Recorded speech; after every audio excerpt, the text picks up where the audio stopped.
আসসালামু আলাইকুম বন্ধুরা, চলে এসেছি আরও একটি নতুন রেসিপি নিয়ে। তো আজকে আমি একটি ডিম আর 1 কাপ ময়দা দিয়ে তেলে ভেজে নরম তুলতুলে মজাদার কেক তৈরি করে দেখাবো।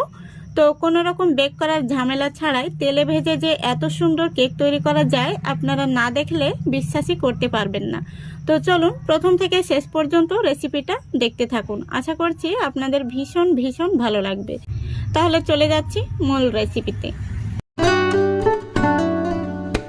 তো বন্ধুরা দেখুন, এখানে আমি একটি মিক্সিং বোল নিয়েছি আর প্রথমে নিয়ে নিচ্ছি আমি একটি ডিমের মধ্যে দিয়ে দিচ্ছি সামান্য পরিমাণে লবণ, তারপরে দিয়ে দিচ্ছি 1/3 কাপ চিনি। এখানে চিনিটাকে আমি গুঁড়ো করে নিয়েছি, এতে করে মিশিয়ে নিতে সহজ হবে। তারপরে দিয়ে দিচ্ছি 1 টেবিল চামচ রেগুলার রান্নার তেল, এখানে আপনারা চাইলে ঘিও দিতে পারেন। এবার আমি একটি হ্যান্ড উইস্ক দিয়ে খুব সুন্দর করে মিশিয়ে নেব। তো বন্ধুরা এখানে চিনিটাকে গুঁড়ো করে নেওয়ার চেষ্টা করবেন, এতে করে খুব সহজেই চিনিটা মিশে যাবে। দেখুন খুব সুন্দরভাবে আমি মিশিয়ে নিয়েছি। এবার এর মধ্যে আমি দিয়ে দিচ্ছি 2 থেকে 3 ফোঁটা মতো ভ্যানিলা এসেন্স। আপনাদের হাতের কাছে না থাকলে আপনারা সামান্য পরিমাণে এলাচ গুঁড়ো দিয়ে নেবেন, এতে করে ডিমের কাঁচা গন্ধটা চলে যাবে। দেখুন খুব সুন্দরভাবে ভ্যানিলা এসেন্সটাও মিশিয়ে নিয়েছি। এবার এর মধ্যে আমি দিয়ে দিচ্ছি 1 প্যাকেট গুঁড়ো দুধ। তো এখানে আমি 5 টাকা দামের 1 প্যাকেট দিয়েছি। গুঁড়ো দুধটা দেওয়ার পরে আমি আবারও খুব ভালো করে মিশিয়ে নিচ্ছি। বন্ধুরা এই পর্যায়ে বলছি, আমার চ্যানেলে কেউ প্রথম হয়ে থাকলে অবশ্য ভিডিওটিতে একটি লাইক দিয়ে সম্পূর্ণ ভিডিওটি দেখার চেষ্টা করবেন, আর ভিডিওটি ভালো লাগলে চ্যানেলটিকে সাবস্ক্রাইব করে অল নোটিফিকেশনটি অন করে সঙ্গে থাকবেন। দেখুন গুঁড়ো দুধটা দেওয়ার পরে আমি খুব সুন্দরভাবে মিশিয়ে নিয়েছি আর একদম কিন্তু ক্রিমের মতো তৈরি হয়ে গেছে মিশ্রণটি। দেখুন এই দেখুন। এবার আমি এর মধ্যে দিয়ে দিচ্ছি 1 কাপ ময়দাটা আমি আগে থেকে চেলে নিয়েছি, আপনারাও অবশ্যই চেলে নেবেন। তারপরে দিয়ে দিচ্ছি 1/2 চা চামচ বেকিং পাউডার। আবারও আমি খুব ভালো করে মিশিয়ে নিচ্ছি। দেখুন এইভাবে আস্তে আস্তে মিশিয়ে নিতে হবে, ব্যাটারের মধ্যে যেন কোনো রকম দলা পেকে না থাকে সেদিকে লক্ষ্য রাখতে হবে। তো দেখুন আমি খুব সুন্দরভাবে মিশিয়ে নিয়েছি আর মিশিয়ে একটি নরম ডো এর মতো তৈরি করে নিয়েছি। তো দেখুন কেক তৈরির জন্য মিশ্রণটি কিন্তু একদম রেডি হয়ে গেছে, আর মিশ্রণটি এইরকম নরম করেই বানাতে হবে, তাহলে কেকগুলো একদম নরম তুলতুলে হবে। এবার আমি হাতটা পরিষ্কার করে নেব, তারপরে কেক তৈরির জন্য বলগুলো রেডি করে নেব।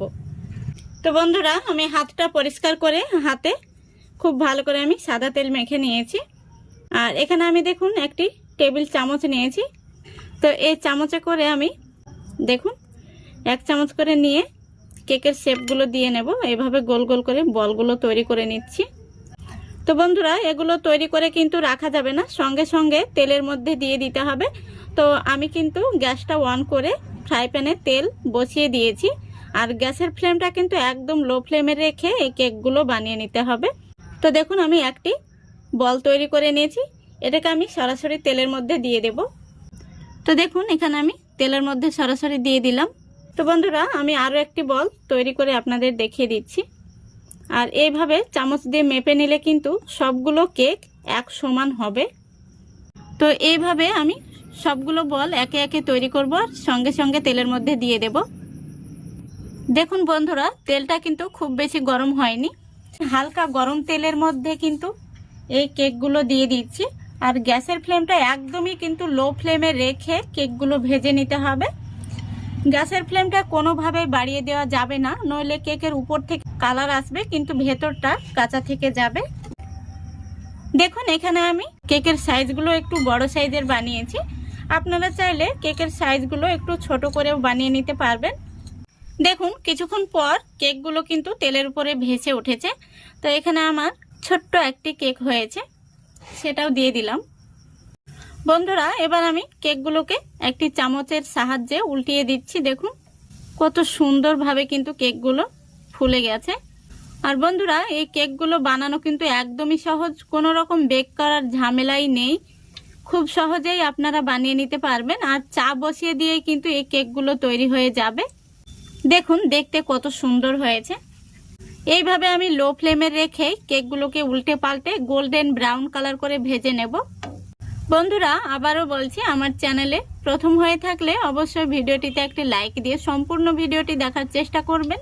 আর ভালো লাগলে অবশ্যই চ্যানেলটিকে সাবস্ক্রাইব করে অল নোটিফিকেশানটি অন করে সঙ্গে থাকবেন, আমাকে এগিয়ে যেতে সাহায্য করবেন। আর আপনারা কেমন রেসিপি দেখতে চান কমেন্টে লিখে জানাতে পারেন, আমি অবশ্যই আপনাদের রেসিপিগুলো দেওয়ার চেষ্টা করব। দেখুন কিছুক্ষণ পর আমি আবারও উল্টে দিচ্ছি। আর কেকগুলো কতটা ফুলেছে আপনারা দেখেই কিন্তু বুঝতে পারছেন, দেখুন ফেটে গেছে পর্যন্ত। আর এই কেকগুলো উপর থেকে ক্রিস্পি হবে আর ভেতরটা নরম তুলতুলে, বাচ্চারাও কিন্তু ভীষণ পছন্দ করবে। আপনারা এইভাবে বানিয়ে বাচ্চাদের টিফিনেও কিন্তু দিতে পারেন। আর এরকম কেক কিন্তু গরম গরম চায়ের সঙ্গেও ভীষণ ভালো লাগবে। দেখুন প্রত্যেকটি কেক কত সুন্দরভাবে ফুলেছে। একটি কেক আমি চামচ দিয়ে তুলে আপনাদের কাছে থেকে দেখিয়ে দিচ্ছি। দেখুন কেকগুলো কতটা ফুলেছে, দারুণ মজার তৈরি হয়েছে।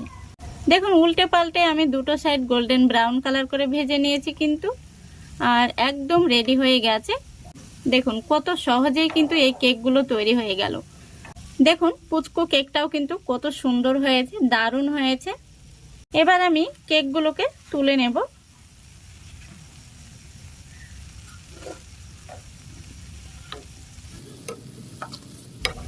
দেখুন বন্ধুরা কত সুন্দর হয়েছে। বন্ধুরা দেখুন কেকগুলো ভাজার পরে দেখতে কত সুন্দর হয়েছে।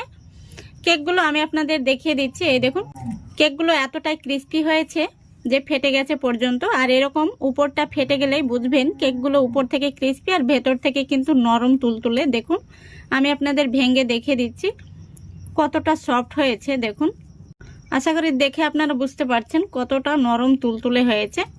তো বন্ধুরা আপনারা একবার হলেও বাড়িতে বানিয়ে দেখবেন। আমি আরও একটি কেক ভেঙে আপনাদের দেখিয়ে দিচ্ছি। দেখুন কত সুন্দর হয়েছে, উপর থেকে ক্রিস্পি আর ভেতরটা নরম তুলতুলে। তো এইভাবে কেক বানিয়ে দিলে কিন্তু বাচ্চারা ভীষণ পছন্দ করবে। দেখুন দারুণ হয়েছে, ভেতরটা একদম তুলোর মতো নরম। এই দেখুন। আশা করছি আজকের এই রেসিপিটা আপনাদের ভালো লেগেছে। ভালো লাগলে অবশ্যই লাইক কমেন্ট শেয়ার করে দেবেন এবং চ্যানেলটিকে সাবস্ক্রাইব করে অল নোটিফিকেশানটি অন করে সঙ্গে থাকবেন। তো আজকের মতো এখানেই বিদায় নিচ্ছি। সবাই ভালো থাকবেন, সুস্থ থাকবেন। খোদা হাফেজ।